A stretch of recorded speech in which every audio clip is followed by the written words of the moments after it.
Welcome to Capital Preview. I'm Bill Peard, the Executive Vice President of the Iowa Cable and Telecommunications Association, and I'll be your host. Today is our inaugural day, the first of many more shows to come. Every Monday, we'll invite two state legislators to our studios to discuss important issues they are working on in the Iowa General Assembly. This program will air on 3 different occasions every week, and then we'll have 2 more legislators the following week, and we'll follow the same format.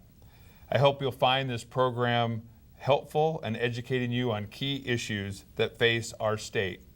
This public information show is sponsored by Mediacom as a public service to Iowans across the state. Our guest today is Representative John Forbes in Urbandale. And Representative Forbes, I am so glad that you're here for our inaugural show. We have lots of important issues that the state is taking on right now.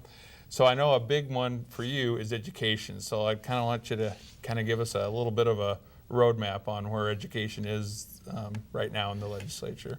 Well, education is very important to the future of the state of Iowa. And as an adjunct professor actually for 2 colleges here in Iowa, I feel very dedicated to making sure we have a quality education, K through 12 all the way to the Regents universities. So I'm working hard right now at the Capitol to make sure that funding is adequate for our children, especially in K through 12. Last week, the House passed the school aid formula bill, which I thought came up very short of where we need to be on the funding. The House passed a bill at a 1.25% increase in spending for the fiscal year coming up, which starts July 1st of this year.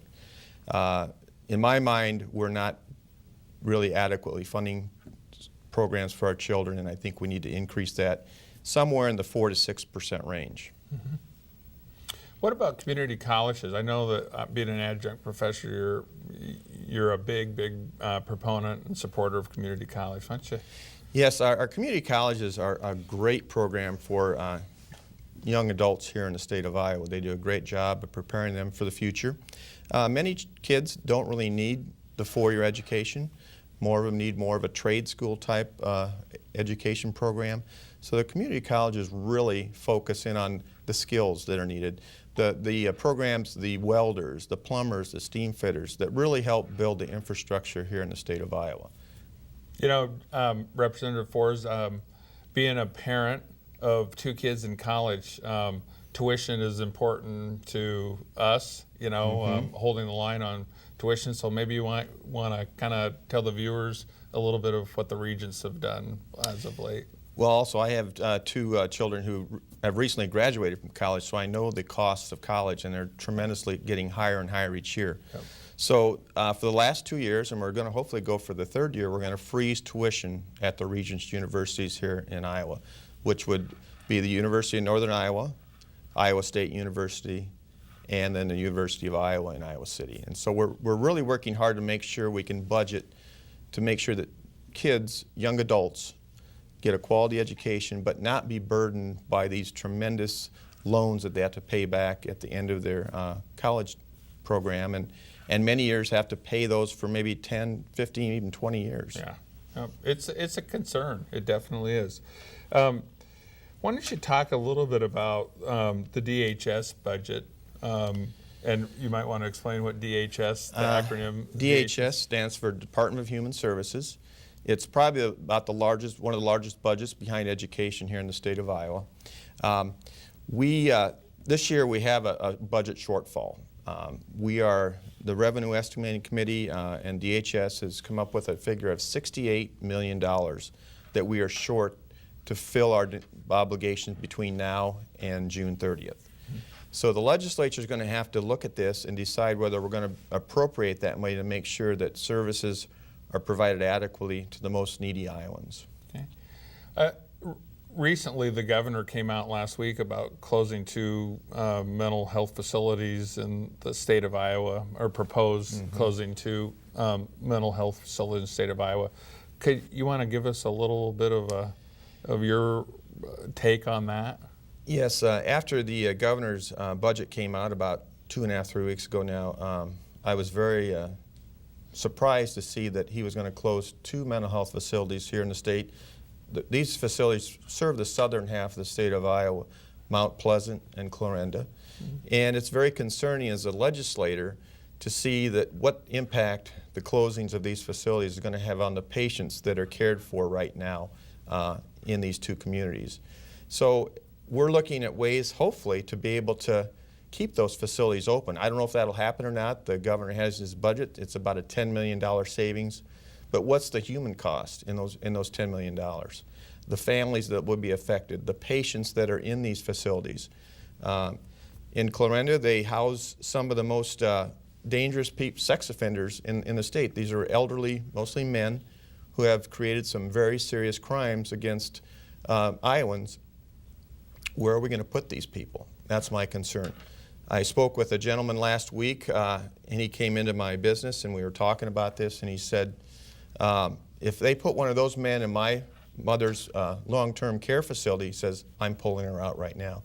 So I think we're going to have a difficult time in placing some of these very, very difficult people who are, in some cases, sex offenders. So it could, Representative Forbes, I don't want to put words in your mouth, but it could have a domino effect of closing these facilities on impact it has all the way down the line. Yes, it can. And the other thing that I'm concerned about is they're talking about moving these patients into the facilities in Cherokee, which is in the northwestern part of the state, or Independence, which is kind of in the northern part, but on the eastern side of the state. And these, now families and patients are going to have to travel 100, 200 miles to get to these facilities, plus the additional cost burden to the counties, who are now going to have to use sheriffs and deputies to transport these high-risk patients. And again, that takes away from the duties they should be doing in their counties, trying to serve the public and make sure the public stays safe. Yeah, definitely a concern. Big concern.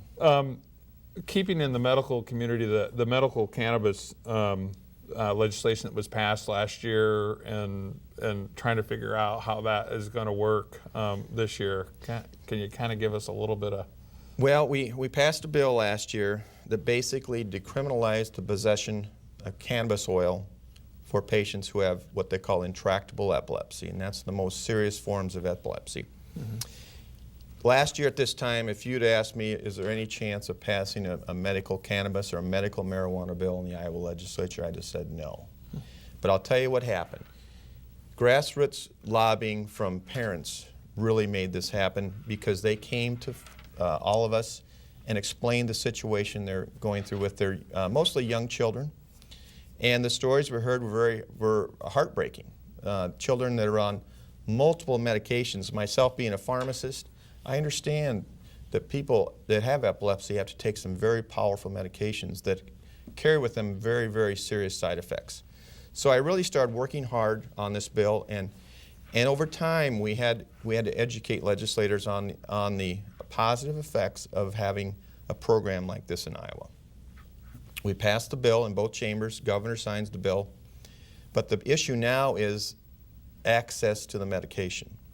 The way the bill is written, they can get a card that will show they can have possession of the product, but many states now will not allow an out-of-state resident to purchase this unless they live in the state that the product's made. So we are now working on legislation to hopefully correct this problem for these families, and this will take some time to work through the process, but I am hopeful that we can come up with a solution so people in the Iowa have access to this new medication.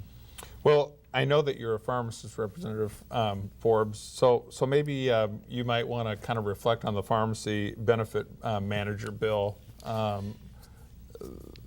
that was done last year. So. Yeah. Well, this is a bill that went through the Commerce Committee, which I'm a member of. Mm-hmm. And basically, the PBM industry, which is pharmacy benefit managers, they're called TPAs, or third-party administrators, here in the state of Iowa. And we found out that they are a very unregulated industry here in Iowa and nationwide. And so what was happening is these PBMs were getting so much control that they were dictating how pharmacies were getting reimbursed and how co-pays are calculated for people who pay at the pharmacy. And so we researched more and found out that they really didn't have much oversight from the insurance commissioner. So the insurance commissioner put together a bill last year that went through the legislature, passed both chambers unanimously, signed by the governor again. And unfortunately, when the insurance commissioner went to enforce the bill this summer and last summer and fall, he was stonewalled by many of these PBMs. And so we're going back again now to better define the role and responsibility of the insurance commissioner in the state of Iowa. We hope to get a bill passed sometime during this session to give him more authority to be able to go in and make those audits and ask questions about concerns that Iowans might have about how their prescriptions are being priced, and then hopefully kind of make it a more transparent playing field so Iowans and pharmacies throughout the state are not disadvantaged. Back in 2013, about 40 pharmacies here in the state of Iowa closed because of some of the unfair practices that were being implemented by these companies. And that's kind of happened all over the United States last year. Yes, it did. Yeah. And the problem is, I see, is a lot of these pharmacies that are closing in those small towns in rural Iowa, which is, to me, it's an access to health care issue. And so we want to make sure we can make pharmacies viable so they can stay in business and be able to provide the services to their customers around the state of Iowa. Well, Representative Ford, we're coming up on our time, a lot of time this morning, but I do want to ask you real quickly about your take on the fuel tax. It's a hot issue, or will be a hot issue up there this year. Yeah, there's been a lot of talk about it. I served on the Transportation Committee for the last 2 years. I'm not on it this year, but I think you're going to see some action in this. It's going to have to be a bipartisan bill from all 4 chambers of the down at the Capitol. And I think if we can come together on a good bipartisan bill, I think you'll maybe see a possible gasoline tax increase here in the state of Iowa. Excellent. Well, our guest this morning has been Representative John Forbes, Democrat of Urbandale. Representative Forbes, great having you here today. Thank you for having me here today, too. Thank you.